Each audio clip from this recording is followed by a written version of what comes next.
Imaginez un jeune homme vendu comme esclave par ses propres frères, jeté en prison pour un crime qu'il n'a pas commis, oublié et abandonné.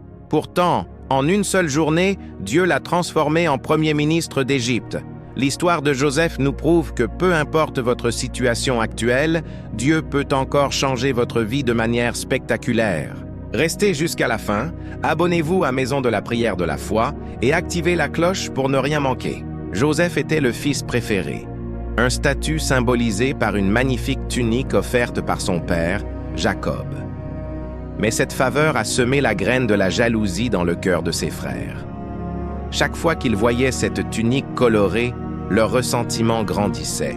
Ils ne pouvaient même plus lui parler gentiment. Puis vinrent les rêves. Dieu a commencé à révéler à Joseph son incroyable destinée. Ses frères, et même son père et sa mère, se prosterneraient un jour devant lui. En partageant ses visions, il a, sans le savoir, attisé leur haine. « Tu crois vraiment que tu vas régner sur nous ?» se moquait-il. Un jour, envoyé par son père, Joseph rejoignit ses frères dans les champs. En le voyant arriver de loin, leur jalousie a explosé en un complot. Ils l'ont saisi, lui ont arraché sa précieuse tunique et l'ont jeté dans une citerne vide, sourd à ses supplications. Pour Joseph, dans cette fosse sombre, tout semblait perdu. Ses rêves divins paraissaient n'être qu'une cruelle illusion. Mais l'histoire prend une tournure inattendue. Pendant que Ruben était parti ailleurs, les autres frères virent passer une caravane de marchands ismaélites qui se dirigèrent vers l'Égypte. Juda, l'un des frères, eut alors une idée qui lui sembla brillante. À quoi cela nous servira-t-il de tuer notre frère et de cacher son sang? Vendons-le plutôt aux Ismaélites et ne portons pas la main sur lui, car il est notre frère, notre propre chair. Les frères acceptèrent. Ils tirèrent Joseph de la citerne et le vendirent pour 20 pièces d'argent, le prix d'un esclave ordinaire. Pouvez-vous imaginer la terreur de Joseph quand ces étrangers l'ont enchaîné? Pouvez-vous entendre ses supplications alors qu'il regardait ses frères s'éloigner, empochant l'argent de sa vente? Des années plus tard, quand les frères reviendront devant Joseph devenu gouverneur, la Bible nous révèle qu'ils se souviendront de ce moment en disant « Nous avons vu l'angoisse de son âme, quand il nous demandait grâce et nous ne l'avons point écouté. » Pour couvrir leurs crimes, les frères prirent la tunique de Joseph, tuèrent un bouc et trempèrent le vêtement dans le sang. Ils retournèrent vers leur père avec cette preuve macabre. Quand Jacob vit la tunique ensanglantée, il poussa un cri déchirant « C'est la tunique de mon fils! Une bête féroce l'a dévorée !» Joseph a été mis en pièces. Il déchira ses vêtements, mit un sac sur ses reins et porta le deuil de son fils pendant longtemps. Tous ses autres fils et toutes ses filles vinrent pour le consoler. Mais il refusait d'être consolé. « Je descendrai dans le deuil vers mon fils au séjour des morts, » disait-il en pleurant. Pendant ce temps, sur la route poussiéreuse vers l'Égypte, Joseph marchait enchaîné derrière des chameaux, chaque pas l'éloignant de tout ce qu'il avait connu. Le jeune homme favorisé qui portait une tunique de prince était maintenant un esclave anonyme, traîné vers une terre étrangère dont il ne connaissait ni la langue ni les coutumes. Tout semblait perdu. Ses rêves, enterrés dans cette citerne. Son avenir, vendu pour 20 pièces d'argent. Sa famille, détruite par la trahison. Son père, le croyant mort et déchiré par une bête sauvage. Si vous aviez vu Joseph à ce moment-là couvert de poussière, les chevilles en sang à cause des chaînes, les larmes traçant des sillons sur son visage sale, jamais vous n'auriez imaginé que cet esclave deviendrait un jour le deuxième personnage le plus puissant d'Égypte. Jamais vous n'auriez cru que ces mêmes frères qui le vendaient s'inclineraient un jour devant lui, exactement comme dans ses rêves. Mais c'est exactement ce que Dieu allait faire.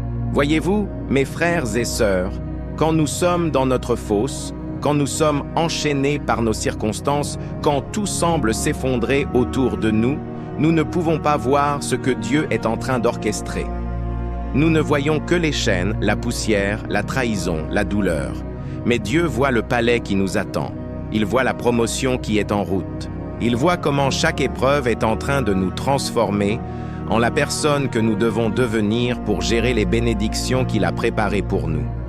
Joseph arriva en Égypte et fut vendu à Potiphar, un officier de Pharaon, chef des gardes.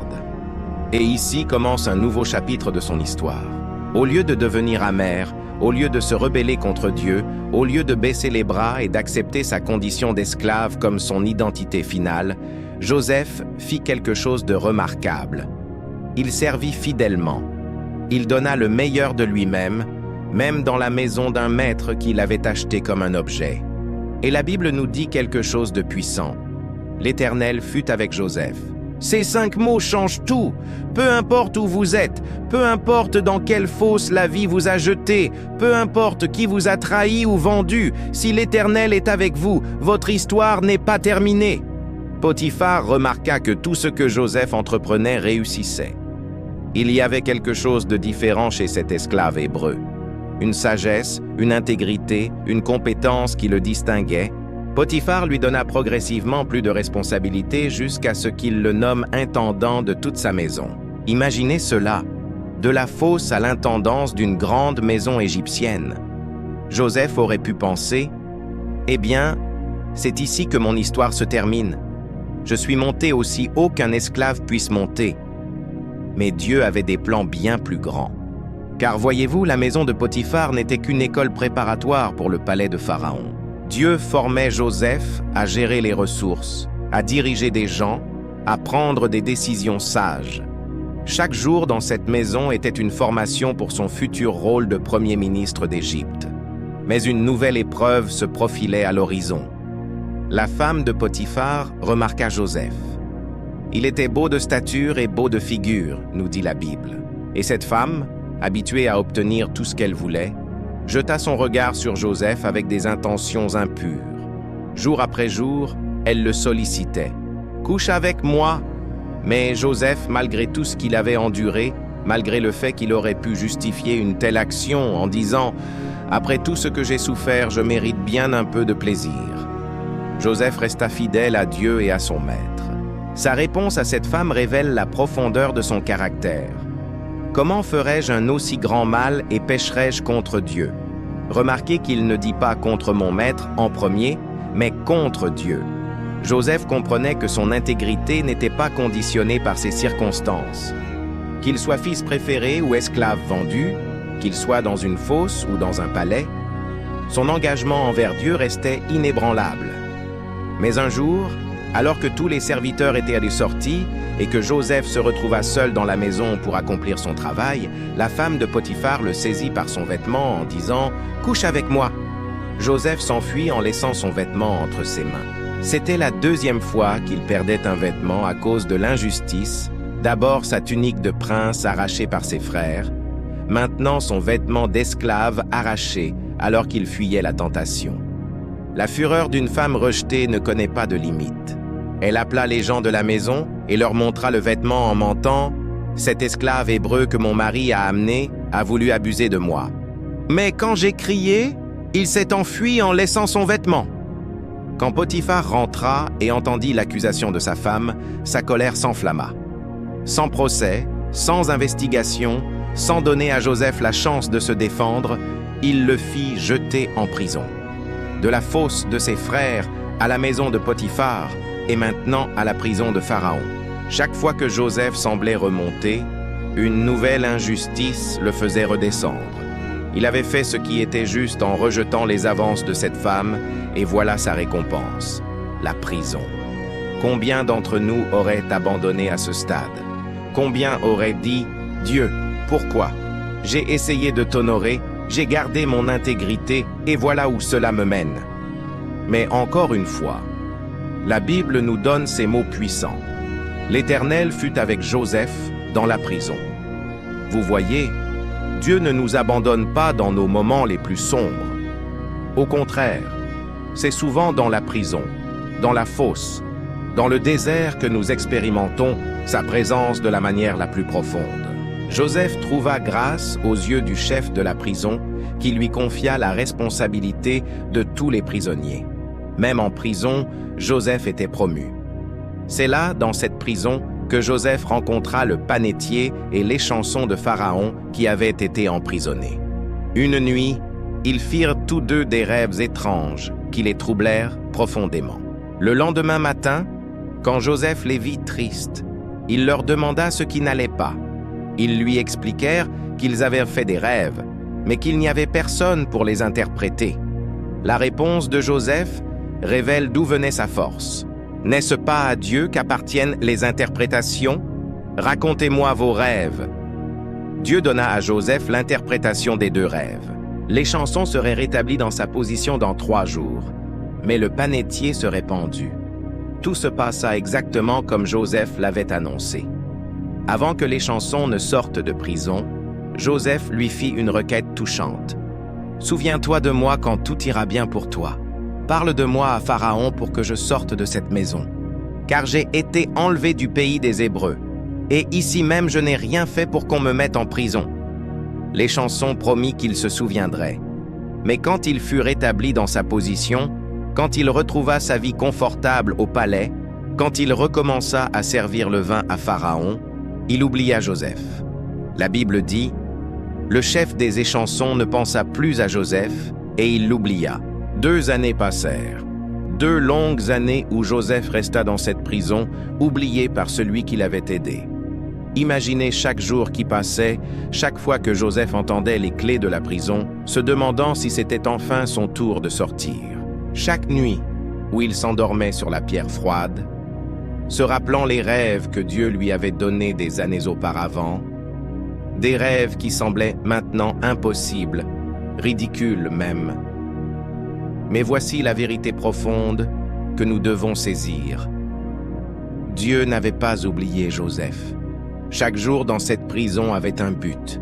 Chaque moment d'attente faisait partie du processus divin. Le timing de Dieu est toujours parfait, même quand il nous semble terriblement lent. Joseph devait rester en prison jusqu'au moment exact où Pharaon ferait un rêve que personne en Égypte ne pourrait interpréter.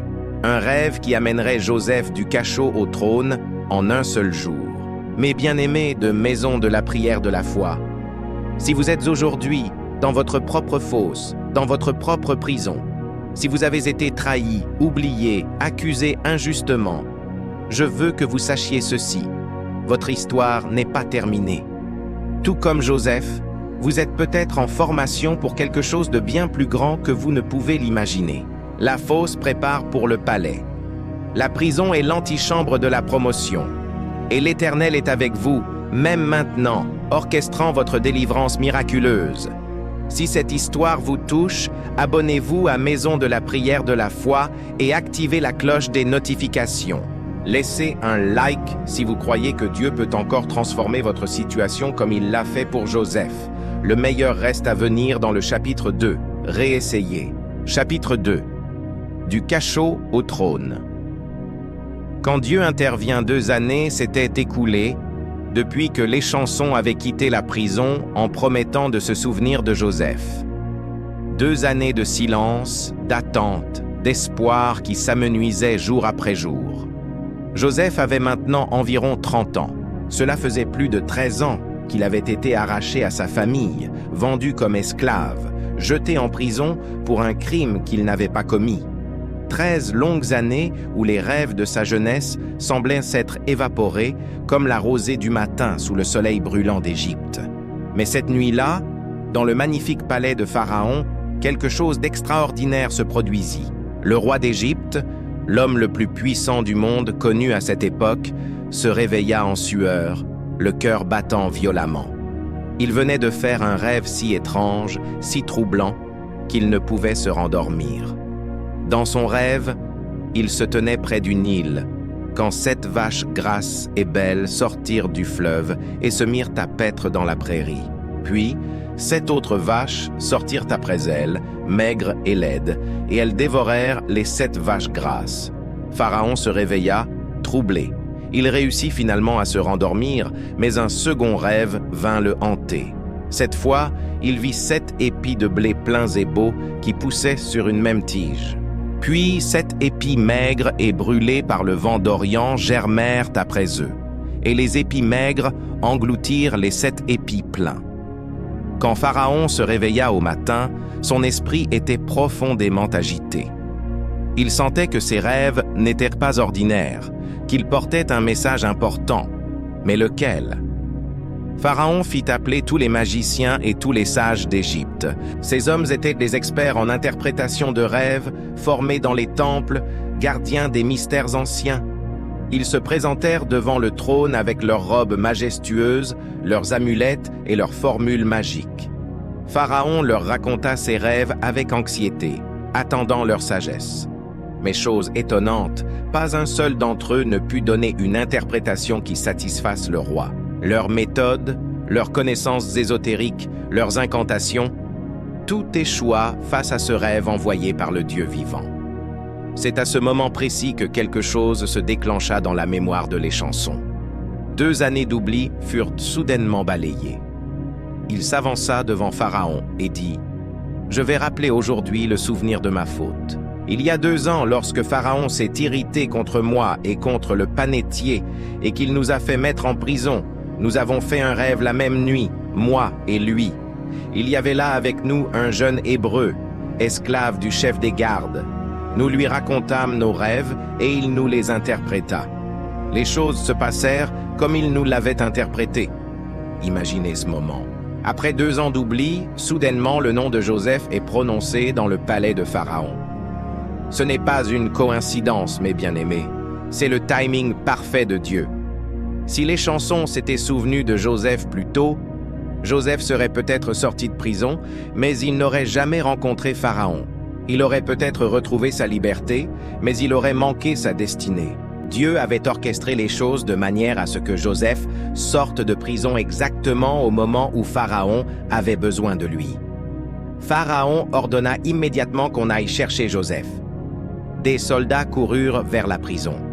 Imaginez Joseph, ce matin-là, se réveillant comme d'habitude dans sa cellule froide et sombre, ne sachant pas que ce serait son dernier jour de captivité. Il entend les pas précipités, les clés qui tournent dans la serrure. Une voix forte retentit.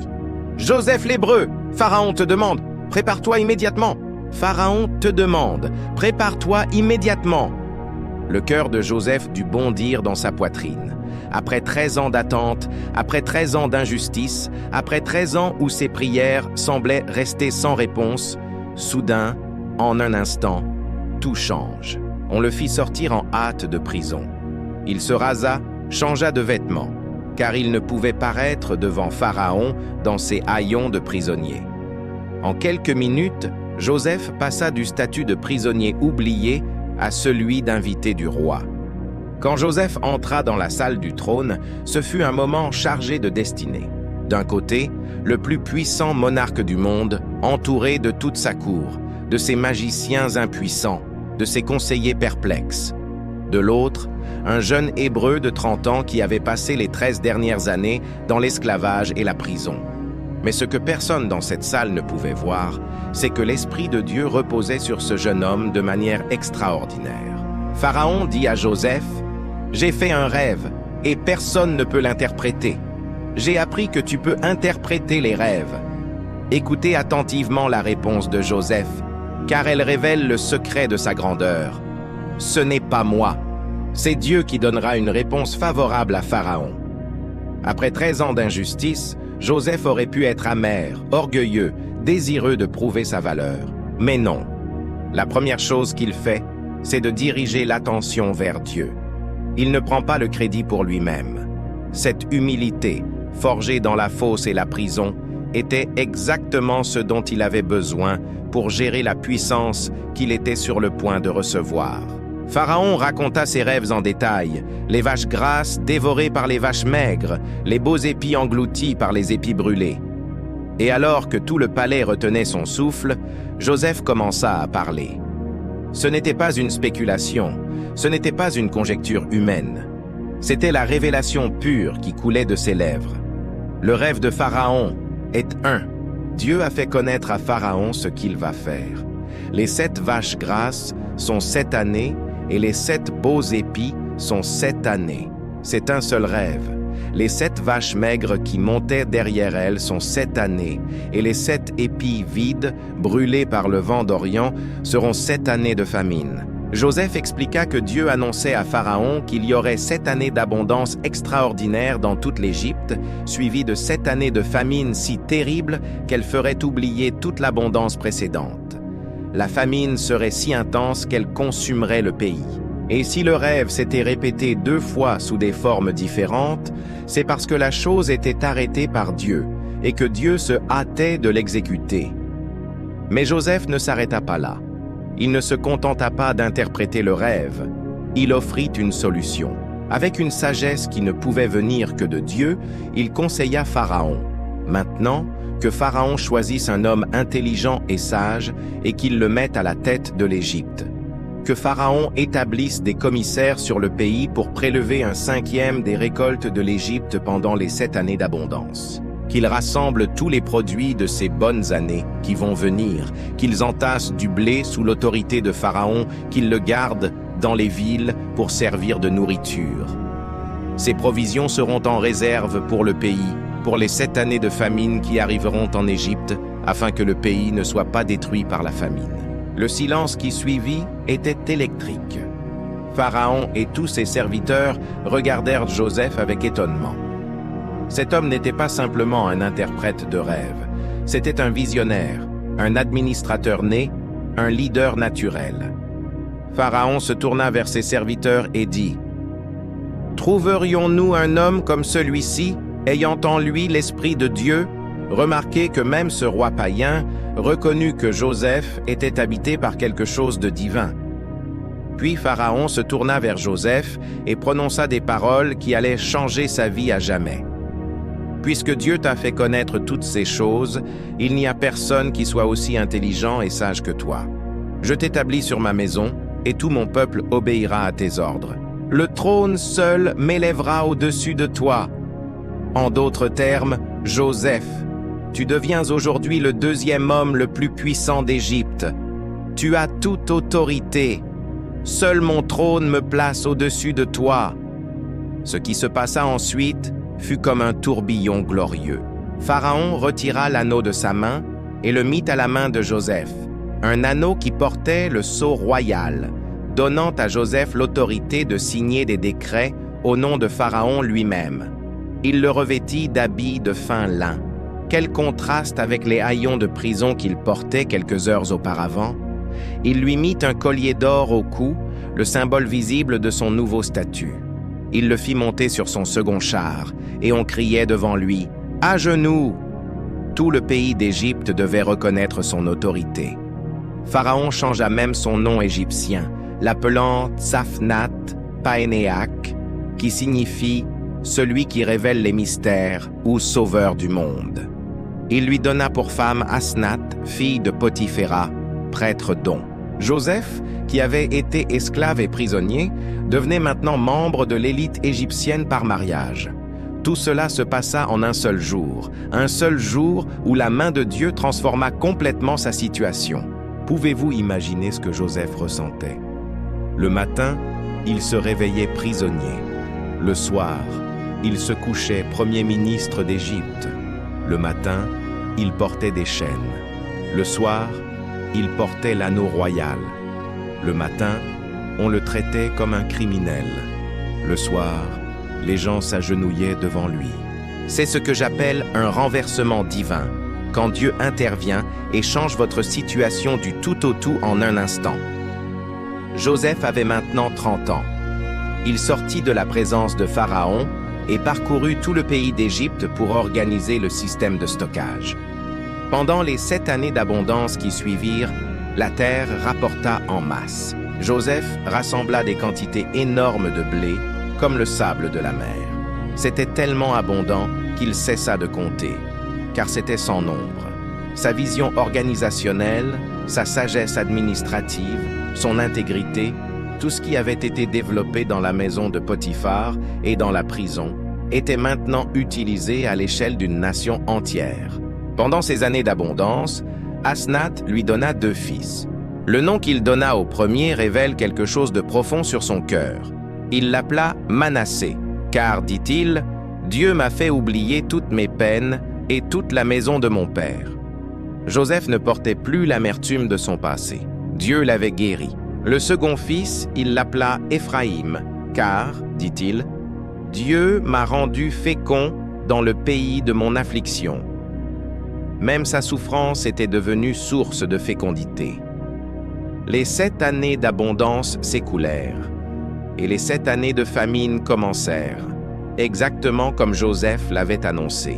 La famine s'étendit sur tous les pays environnants, mais dans toute l'Égypte, il y avait du pain, grâce à la sagesse que Dieu avait donnée à Joseph.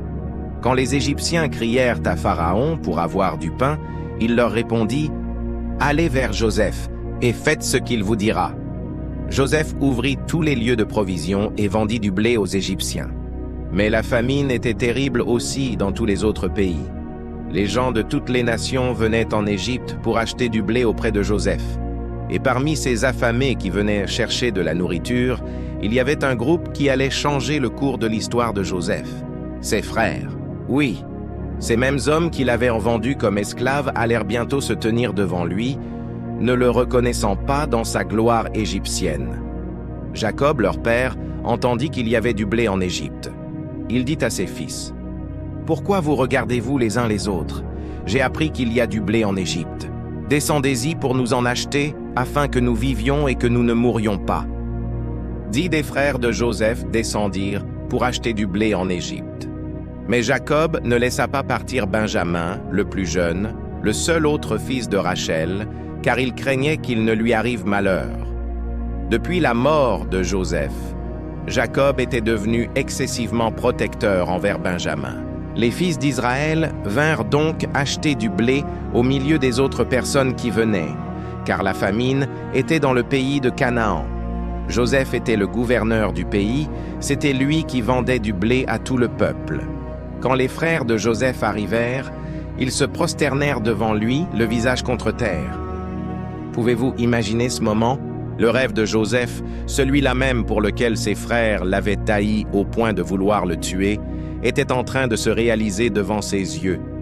Les gerbes de ses frères s'inclinaient devant la sienne, exactement comme Dieu le lui avait montré 22 ans auparavant. Joseph reconnut immédiatement ses frères, mais eux ne le reconnurent pas. Comment l'aurait-il pu? La dernière fois qu'il l'avait de vue, c'était un adolescent terrorisé qu'il vendait à des marchands. Maintenant, devant eux se tenait un puissant gouverneur égyptien, habillé comme la royauté, parlant égyptien à travers un interprète, portant le maquillage des yeux traditionnels des Égyptiens. Jamais ils n'auraient imaginé que ce puissant seigneur était leur petit frère. Joseph se souvint des rêves qu'il avait eus à leur sujet. Mais au lieu de se révéler immédiatement, il leur parla durement et leur dit « D'où venez-vous » Ils répondirent « Du pays de Canaan, pour acheter des vivres. » Joseph décida de les tester, de voir si leur cœur avait changé après toutes ces années. Il les accusa d'être des espions venus pour observer les points faibles du pays. Terrifiés, ses frères protestèrent. « Non, mon Seigneur, tes serviteurs sont venus pour acheter du blé. Nous sommes tous fils d'un même homme. Nous sommes sincères. Tes serviteurs ne sont pas des espions. » Mais Joseph insista. « Non, vous êtes venus pour voir les lieux faibles du pays. » Ils répondirent. « Nous, tes serviteurs, nous étions 12 frères, fils d'un même homme, au pays de Canaan. Le plus jeune est aujourd'hui avec notre père, et il y en a un qui n'est plus. » Quand Joseph entendit ces mots, « Il y en a un qui n'est plus », son cœur dut se serrer. C'était lui, ce frère, qui n'était plus. Mais il continua son test. Il leur dit, « Je vais vérifier vos paroles. Par l'avis de Pharaon, vous ne sortirez pas d'ici que votre jeune frère ne soit venu. Envoyez l'un de vous chercher votre frère, et vous, restez prisonniers. Vos paroles seront mises à l'épreuve. » Il les mit tous en prison pendant 3 jours. Le 3e jour, Joseph leur proposa un arrangement. « Faites ceci, et vous vivrez. Je crains Dieu. Si vous êtes sincères, qu'un de vos frères reste enfermé dans votre prison, et vous, partez, emportez du blé pour nourrir vos familles. Mais amenez-moi votre plus jeune frère, afin que vos paroles soient vérifiées et que vous ne mouriez pas. » C'est alors que quelque chose de remarquable se produisit.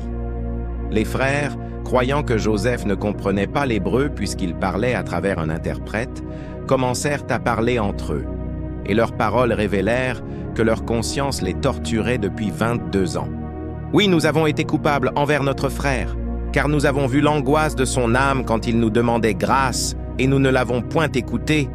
C'est pour cela que cette détresse nous arrive. » Ruben, qui avait autrefois essayé de sauver Joseph, leur dit « Ne vous disais-je pas, ne commettez pas un crime envers cet enfant, mais vous ne m'avez pas écouté.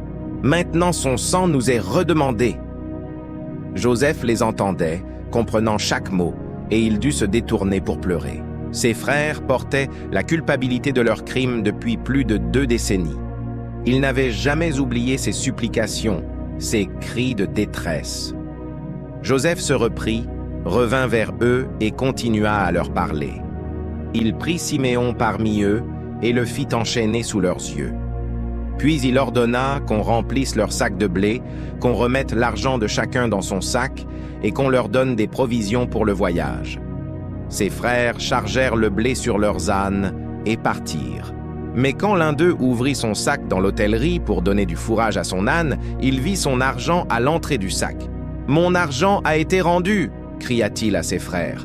Leur cœur fut saisi de peur et ils se dirent en tremblant « Qu'est-ce que Dieu nous a fait ?» Ils commençaient à comprendre que la main de Dieu était dans tout cela, les jugeant pour leurs crimes anciens.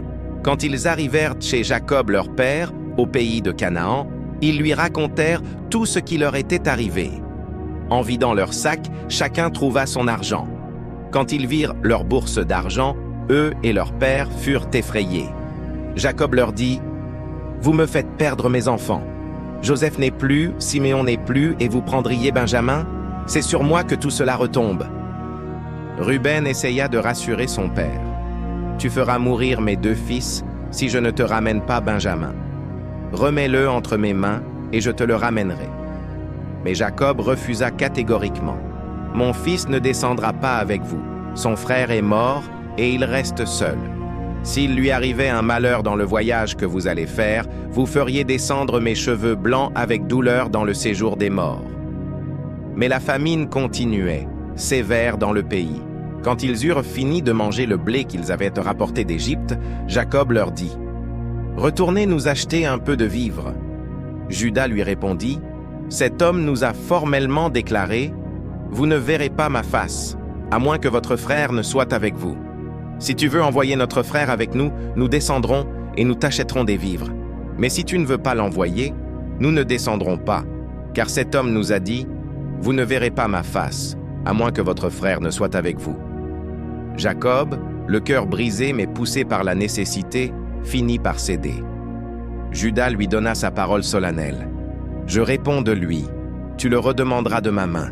Si je ne te le ramène pas, et si je ne le remets pas devant toi, je serai pour toujours coupable envers toi. » Cette promesse de Juda était prophétique, car c'est de sa lignée que viendrait un jour un autre qui se porterait garant pour son peuple, un autre qui dirait « Je réponds d'eux ». Jésus-Christ, le lion de la tribu de Juda. Jacob leur dit « Puisqu'il le faut, faites ceci. Prenez dans vos bagages des meilleurs produits du pays pour emporter un présent à cet homme, un peu de baume, un peu de miel, des aromates, de la myrrhe, des pistaches et des amandes. Prenez avec vous de l'argent au double et remportez l'argent qu'on avait mis à l'entrée de vos sacs. Peut-être était-ce une erreur. Prenez aussi votre frère et allez, retournez vers cet homme. Que le Dieu Tout-Puissant vous fasse trouver grâce devant cet homme et qu'il laisse revenir avec vous votre autre frère et Benjamin. » Remarquez la prière de Jacob. Que le Dieu Tout-Puissant vous fasse trouver grâce. Sans le savoir, il priait que ses fils trouvent grâce devant leurs propres frères. Dieu répond parfois à nos prières de manière que nous ne pouvons même pas imaginer. Les hommes prirent le présent, ils prirent avec eux de l'argent au double et ils prirent Benjamin. Ils se levèrent, descendirent en Égypte et se présentèrent devant Joseph. Quand Joseph vit Benjamin avec eux, il dit à son intendant « Fais entrer ces gens dans la maison, tue une bête et apprête un repas, car ces gens mangeront avec moi à midi. » Les frères furent terrifiés quand on les conduisit à la maison de Joseph. Ils pensaient « C'est à cause de l'argent remis l'autre fois dans nos sacs qu'on nous emmène, c'est pour se jeter sur nous, se précipiter sur nous, c'est pour nous prendre comme esclaves et s'emparer de nos ânes. » Quelle ironie! Ils avaient autrefois vendu Joseph comme esclave et maintenant, ils craignaient de devenir esclaves eux-mêmes. Ils s'approchèrent de l'intendant de Joseph et lui expliquèrent l'histoire de l'argent retrouvé dans leur sac. L'intendant, qui connaissait le plan de Joseph, leur répondit « Que la paix soit avec vous, ne craignez rien, c'est votre Dieu, le Dieu de votre Père, qui vous a donné un trésor dans vos sacs. » Cette déclaration était plus prophétique que l'intendant ne le savait. C'était effectivement leur Dieu qui orchestrait tout cela. Puis il leur amena Siméon. Quand Joseph entra dans la maison, ils lui offrirent le présent qu'ils avaient apporté et se prosternèrent en terre devant lui. Une deuxième fois, le rêve de Joseph se réalisait. Il leur demanda comment ils allaient, puis dit « Votre vieux père, dont vous avez parlé, est-il en bonne santé? Vit-il encore ?» Ils répondirent « Ton serviteur, notre père, est en bonne santé, il vit encore. » Et ils s'inclinèrent et se prosternèrent. Une troisième fois. Joseph leva les yeux et vit Benjamin, son frère, fils de sa mère. « Est-ce là votre jeune frère, dont vous m'avez parlé ?» dit-il. Et il ajouta « Que Dieu te fasse miséricorde, mon fils. » Ses entrailles étaient émues pour son frère, et il avait besoin de pleurer. Il entra précipitamment dans une chambre, et il y pleura. Après s'être lavé le visage, il en sortit, et, faisant des efforts pour se contenir, il dit « Servez à manger. » Le repas fut servi, et Joseph mangea seul, ses frères mangèrent à part, et les Égyptiens qui mangeaient avec lui mangèrent aussi à part, car les Égyptiens ne pouvaient pas manger avec les Hébreux. Les frères furent placés devant Joseph, du premier-né selon son droit d'aînesse jusqu'au plus jeune selon son âge. Ils se regardaient les uns les autres avec étonnement. Comment cet Égyptien connaissait-il leur ordre de naissance exact? Joseph leur fit porter des mets de sa table, mais il donna à Benjamin une portion 5 fois plus grosse que celle de tous les autres. Ils burent et se réjouirent avec lui. Mais Joseph n'en avait pas encore fini. Il voulait tester une dernière fois le cœur de ses frères. Avaient-ils changé? Étaient-ils prêts à sacrifier leur jeune frère préféré comme il l'avait sacrifié lui autrefois? Joseph ordonna à son intendant « Remplis de vivres les sacs de ces gens autant qu'ils pourront emporter et mets l'argent de chacun à l'entrée de son sac. Tu mettras aussi ma coupe, la coupe d'argent, à l'entrée du sac du plus jeune avec l'argent de son blé. » L'intendant fit exactement comme Joseph avait ordonné. Le matin, dès qu'il fit jour, on renvoya les hommes avec leurs ânes. Ils étaient sortis de la ville et n'en étaient pas loin quand Joseph dit à son intendant « Lève-toi, poursuis ces gens, et quand tu les auras atteints, tu leur diras « Pourquoi avez-vous rendu le mal pour le bien? N'avez-vous pas la coupe dans laquelle boit mon Seigneur et dont il se sert pour deviner? Vous avez mal fait d'agir ainsi. » L'intendant les atteignit et leur dit ces paroles. Ils lui répondirent « Pourquoi mon Seigneur parle-t-il ainsi? Que tes serviteurs soient loin de faire une telle chose. Nous t'avons même rapporté du pays de Canaan l'argent que nous avions trouvé à l'entrée de nos sacs. Comment aurions-nous dérobé de l'argent ou de l'or de la maison de ton Seigneur?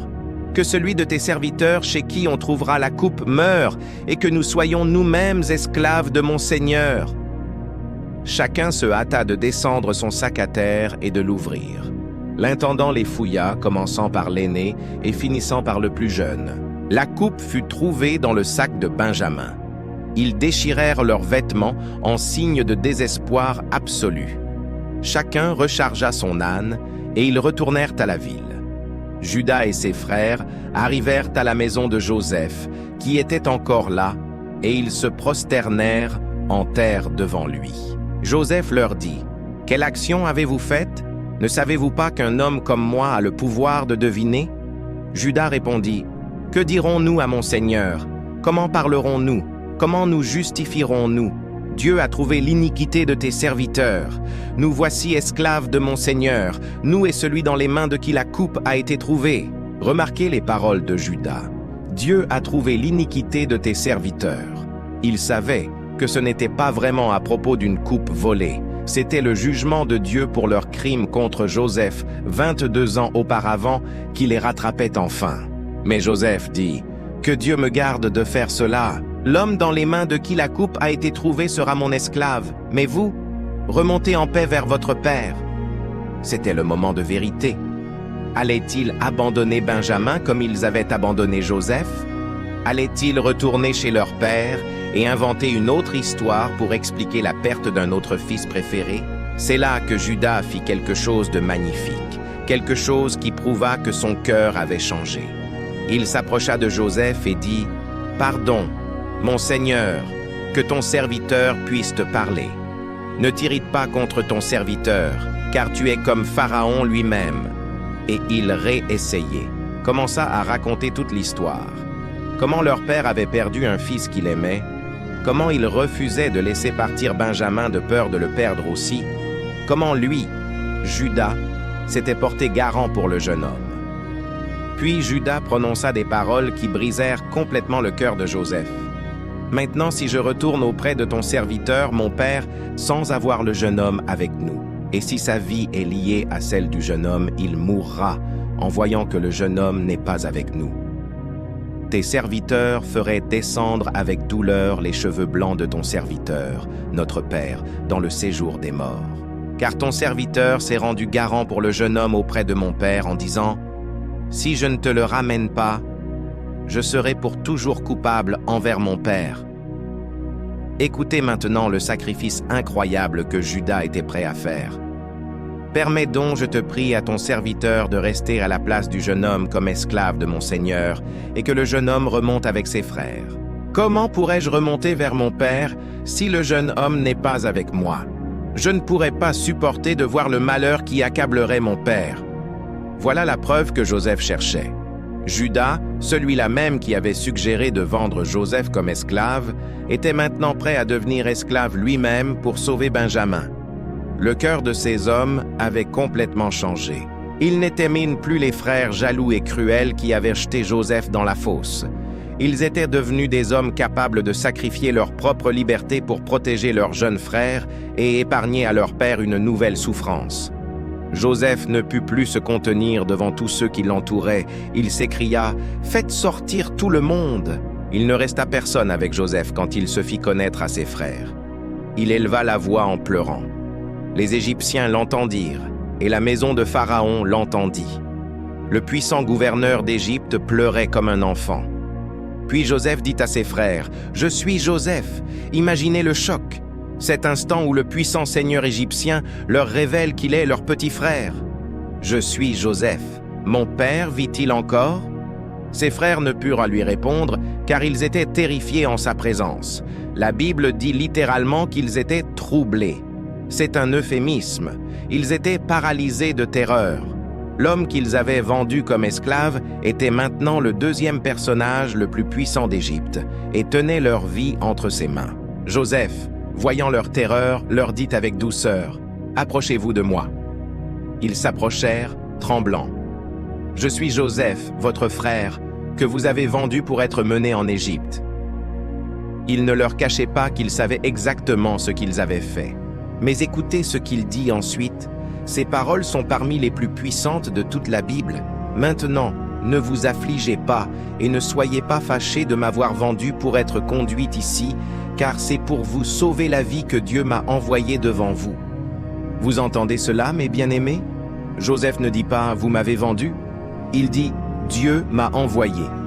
Il avait complètement recadré son histoire. Ce que ses frères avaient fait dans la méchanceté, Dieu l'avait transformé en quelque chose de glorieux. Joseph continua. « Voilà 2 ans que la famine est dans le pays, et pendant 5 années encore, il n'y aura ni labour ni moisson. Dieu m'a envoyé devant vous pour vous faire subsister dans le pays et pour vous faire vivre par une grande délivrance. Ce n'est donc pas vous qui m'avez envoyé ici, mais c'est Dieu. » 3 fois Joseph répète « Dieu m'a envoyé ». Il refuse de se voir comme une victime. Il refuse de porter l'amertume. Il voit la main souveraine de Dieu qui a orchestré toute son histoire, la fosse, l'esclavage, la prison, tout, pour accomplir un plan de salut plus grand. C'est la théologie de Joseph résumée dans ces versets. Ce que l'homme fait pour le mal, Dieu peut le transformer pour le bien. Joseph leur dit: « Dieu m'a établi comme père de Pharaon, maître de toute sa maison et gouverneur de tout le pays d'Égypte. Hâtez-vous de remonter auprès de mon père, et vous lui direz, « Ainsi a parlé ton fils Joseph. Dieu m'a établi seigneur de toute l'Égypte. Descends vers moi, ne tarde pas. Tu habiteras dans le pays de Gozen, et tu seras près de moi, toi, tes fils, les fils de tes fils, tes brebis et tes bœufs, et tout ce qui est à toi. Là, je te nourrirai, car il y aura encore 5 années de famine, et ainsi tu ne périras pas, toi, ta maison et tout ce qui est à toi. » Joseph leur montra qu'il était vraiment leur frère.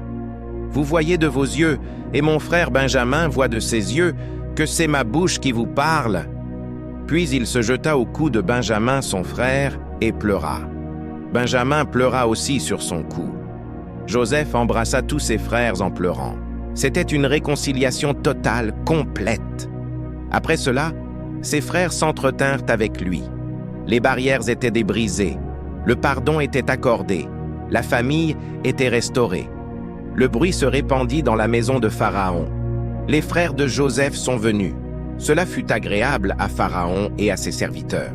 Pharaon dit à Joseph, « Dis à tes frères, faites ceci, chargez vos bêtes et partez pour le pays de Canaan. Prenez votre père et vos familles, et venez auprès de moi.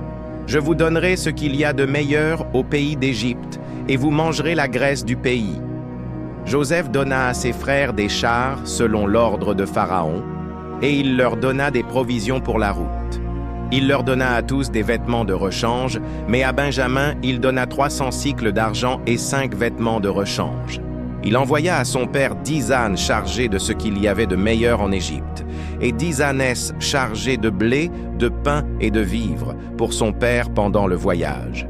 Puis il renvoya ses frères avec un avertissement touchant, « Ne vous querellez pas en chemin. » Il les connaissait. Ils pourraient facilement commencer à se blâmer mutuellement pendant le voyage. « C'est ta faute. »« Non, c'est toi qui as suggéré de le vendre. » Joseph voulait qu'ils marchent dans le pardon et la paix qu'il leur avait accordé. Ils remontèrent d'Égypte et arrivèrent dans le pays de Canaan auprès de Jacob, leur père. Ils lui dirent, « Joseph vit encore, et même c'est lui qui gouverne tout le pays d'Égypte. » Mais le cœur de Jacob resta froid. Il ne les crut pas. Comment aurait-il pu? Pendant 22 ans, il avait pleuré Joseph comme mort. Mais quand ils lui rapportèrent toutes les paroles que Joseph leur avait dites, et quand il vit les chars que Joseph avait envoyés pour le transporter, l'esprit de Jacob, leur père, se ranima. Israël dit, « C'est assez, Joseph mon fils vit encore. J'irai, et je le verrai avant que je meure. » Pouvez-vous imaginer la joie qui explosa dans le cœur de ce vieil homme? Son fils bien-aimé, qu'il croyait mort et déchiré par les bêtes, était vivant. Et non seulement vivant, mais gouverneur d'Égypte. Les pleurs de 22 ans se transformèrent en un instant en joie inexprimable. Israël partit avec tout ce qui lui appartenait. Arrivé à Beer-Shéba, il offrit des sacrifices au Dieu de son père Isaac. Dieu parla à Israël dans des visions de la nuit. « Jacob, Jacob !» il répondit. « Me voici !» Et Dieu dit, « Je suis Dieu, le Dieu de ton père. Ne crains pas de descendre en Égypte, car là je ferai de toi une grande nation. Moi-même je descendrai avec toi en Égypte, et moi-même je t'en ferai remonter, et Joseph te fermera les yeux. » Jacob quitta Beer-Shéba avec toute sa famille, 70 personnes en tout. Quand ils approchèrent de l'Égypte, Jacob envoya Juda en avant vers Joseph pour préparer l'arrivée. Joseph attela son char et monta à la rencontre d'Israël, son père, à Gozen. Dès qu'il le vit, il se jeta à son cou et pleura longtemps sur son cou. Israël dit à Joseph, « Que je meure maintenant, puisque j'ai vu ton visage et que tu vis encore. » Après 22 ans de séparation, après 22 ans de deuil, le père et le fils étaient enfin réunis. C'était un moment de joie indescriptible, un moment où toutes les larmes du passé étaient essuyées, où toute la douleur trouvait sa rédemption. Joseph installa son père et ses frères dans la meilleure partie de l'Égypte, dans le pays de Ramsès, comme Pharaon l'avait ordonné. Et Joseph fournit du pain à son père, à ses frères et à toute la famille de son père, selon le nombre des enfants. L'homme qui avait été rejeté par ses frères était maintenant celui qui les nourrissait. L'homme qu'ils avaient jeté dans la fosse était maintenant celui qui les sauvait de la famine. Les années passèrent. Jacob vécut 17 ans en Égypte et atteignit l'âge de 147 ans. Quand approcha le moment de sa mort, il bénit tous ses fils, prophétisant sur leur avenir. Il donna à Joseph une double portion en adoptant ses 2 fils, Éphraïm et Manassé, comme ses propres fils. C'était la restauration complète. Joseph, qui avait tout perdu, recevait maintenant une double bénédiction. Après la mort de Jacob, les frères de Joseph eurent peur. Ils se dirent: « Si Joseph nous prenait en haine et nous rendait tout le mal que nous lui avons fait. » Ils envoyèrent dire à Joseph: « Ton père a donné cet ordre avant de mourir. Vous parlerez ainsi à Joseph: « Oh, pardonne le crime de tes frères et leurs péchés, car ils t'ont fait du mal. Pardonne maintenant le crime des serviteurs du Dieu de ton père. » Joseph pleura en entendant ces paroles. Comment pouvait-il encore douter de son pardon après tout ce qu'il avait fait pour eux? Ses frères vinrent eux-mêmes se prosterner devant lui en disant: « Nous sommes tes serviteurs. » Une fois de plus, le rêve se réalisait. Mais Joseph leur dit: « Ne craignez pas, suis-je à la place de Dieu ?» Puis il prononça ces paroles immortelles qui résument toute son histoire. « Vous aviez médité de me faire du mal. Dieu l'a changé en bien pour accomplir ce qui arrive aujourd'hui, pour sauver la vie à un peuple nombreux. Maintenant donc, ne craignez pas, je vous entretiendrai, vous et vos enfants. » Voilà le cœur de Joseph. Après tout ce qu'il avait souffert, il ne portait aucune amertume. Il voyait la main souveraine de Dieu qui avait transformé le mal en bien. Il comprenait que sa souffrance n'avait pas été vaine. Elle avait servi à sauver des nations entières. La fosse avait un but. La prison avait un but. Chaque larme, chaque moment d'injustice, chaque jour d'attente, tout avait un but dans le plan magnifique de Dieu. Joseph vécut 110 ans. Il vit les enfants d'Éphraïm jusqu'à la 3e génération. Il vécut assez longtemps pour voir sa famille se multiplier en Égypte, devenant le début de la grande nation qu'Israël allait devenir. Avant de mourir, il dit à ses frères: « Je vais mourir, mais Dieu vous visitera certainement, et il vous fera remonter de ce pays dans le pays qu'il a juré de donner à Abraham, à Isaac et à Jacob. » Joseph fit jurer les fils d'Israël en disant: « Dieu vous visitera certainement, et vous ferez remonter mes os loin d'ici. » Il mourut à l'âge de 110 ans. On l'embauma et on le mit dans un cercueil en Égypte. Mais ce cercueil était un témoignage de foi. Un jour, ses descendants retourneraient dans la terre promise et ils emporteraient ses os avec eux, exactement comme il l'avait demandé. Mes bien-aimés de Maison de la Prière de la Foi, l'histoire de Joseph n'est pas simplement une belle histoire du passé. C'est une prophétie vivante pour votre vie aujourd'hui. Tout comme Joseph, vous pouvez traverser des fosses, des prisons, des trahisons, des injustices. Vous pouvez être mal compris, rejeté, oublié. Vos rêves peuvent sembler morts et enterrés. Mais écoutez-moi bien. Si Dieu vous a donné un rêve, si Dieu vous a montré une vision, rien, absolument rien, ne peut empêcher cette vision de se réaliser. La fosse n'était pas la fin de Joseph, c'était le chemin vers le palais. La prison n'était pas sa destruction, c'était sa préparation pour la puissance.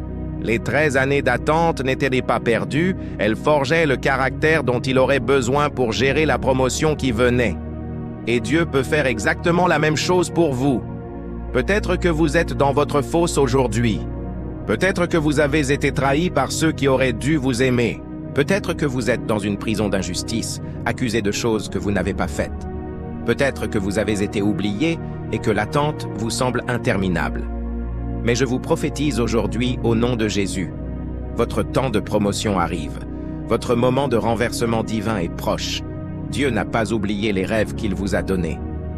Tout comme Joseph est passé du cachot au trône en un seul jour, Dieu peut transformer votre situation en un instant. Tout comme les frères de Joseph se sont prosternés devant lui exactement comme dans son rêve, vos ennemis verront votre promotion. Tout comme Joseph a pu dire « Vous aviez médité de me faire du mal, mais Dieu l'a changé en bien. » Vous pourrez un jour regarder en arrière et voir comment Dieu a utilisé chaque épreuve pour vous positionner pour votre destinée. Ne perdez pas espoir. Gardez votre intégrité même quand personne ne regarde. Servez fidèlement même quand vous êtes dans la maison de l'esclavage. Restez pur même quand la tentation vous assaille. Car Dieu vous prépare pour quelque chose de tellement plus grand que vous ne pouvez l'imaginer. Votre histoire n'est pas terminée. Le meilleur chapitre est encore à venir.